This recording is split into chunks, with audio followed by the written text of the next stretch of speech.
আমার গাছ থেকে শিউলি ফুলগুলো ঝরে মাটিতে পড়ে কেমন শুকিয়ে জায়গাটা নোংরা হয়ে আছে। দয়া করে আমার গাছের চারপাশটা একটু পরিষ্কার করে দাও। কে এলেন রে বাবা? ওনার গাছের গোড়া নাকি আমি পরিষ্কার করে দেব? শুভ কাজে যাচ্ছি, আমার যদি কিছু দেখেছিস তাহলে পুরো গাছটাই একেবারে ভেঙে ফেলবো।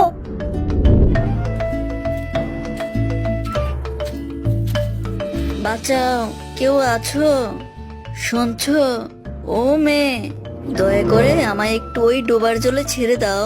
এভাবে আর কিছুক্ষণ থাকলে আমি মরে যাব। দয়া করো। আমি এখানে সোনা দানা নিতে এসেছি, বুঝলি? তোদের সেবা করতে আসিনি। তোকে আমি এখন ডোবা জলে ছেড়ে দিলে তুই আমার উপরে উঠে আসবি। এর থেকে ভালো তুই এখানে থেকে মর।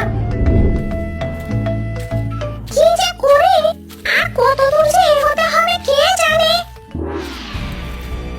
আরে এ আবার কোথায় এলাম? এখানে তো দেখছি সবকিছু সোনার তৈরি। গাছপালা, পশু পাখি সবকিছু তো দেখছি সোনার। ওই তো একটা কুঁড়ে ঘর দেখা যাচ্ছে সামনে, এগিয়ে দেখি তো। এই বুড়ি, কোথায় গেলে? বাইরে এসো। কোথায় তুমি? কি হয়েছে মেয়ে? এত ডাকাডাকি করছিস কেন? কে তুই? আমি ডাইনির মেয়ে পিশাচিনি। আমি এখানে সোনা নিতে এসেছি। অনেক সোনা দানা নিয়ে যাবো আজ আমি। কিন্তু সোনা নিতে হলে তো আমাকে আমার ঘরের কাজে সাহায্য করতে হবে, আমাকে রেঁধে খাওয়াতে হবে। তুই পারবি আমার সব কাজ করে দিতে? কি কি বললে তুমি আমাকে? আমি তোমার ঘরের কাজ করে দেব? পাগল হলে নাকি? আমি এখানে ঘরের কাজ করতে আসিনি, বুঝলে? আমি এখানে সোনা দানা নিতে এসেছি।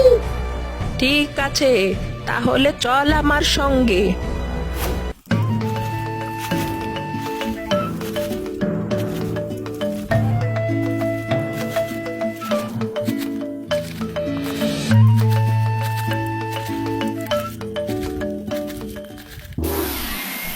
ওই যে দূরে পাহাড়ের গা ঘেঁষে একটা নদী বয়ে গেছে,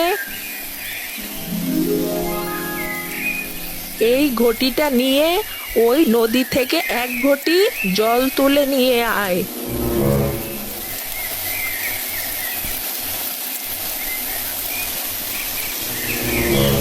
এবার এই ঘটির জল নিয়ে বাড়ি ফিরে যা, আর তোর বাবা মার গায়ে এই জল ছিটিয়ে দিস।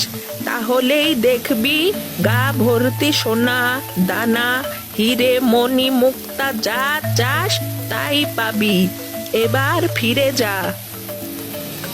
এরপর রূপার মতো বুড়িমা ওই পিশাচিনীকেও বাড়ি পৌঁছে দিল।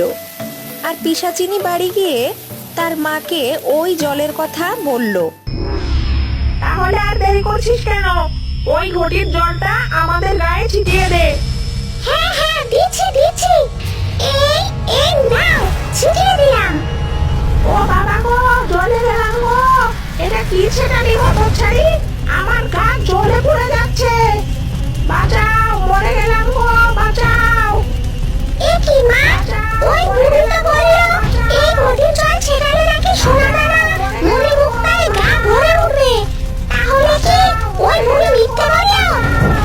বাঁচাও, মরে গেলাম গো, বাঁচাও। কেউ আছো? বাঁচাও আমাদেরকে, বাঁচাও।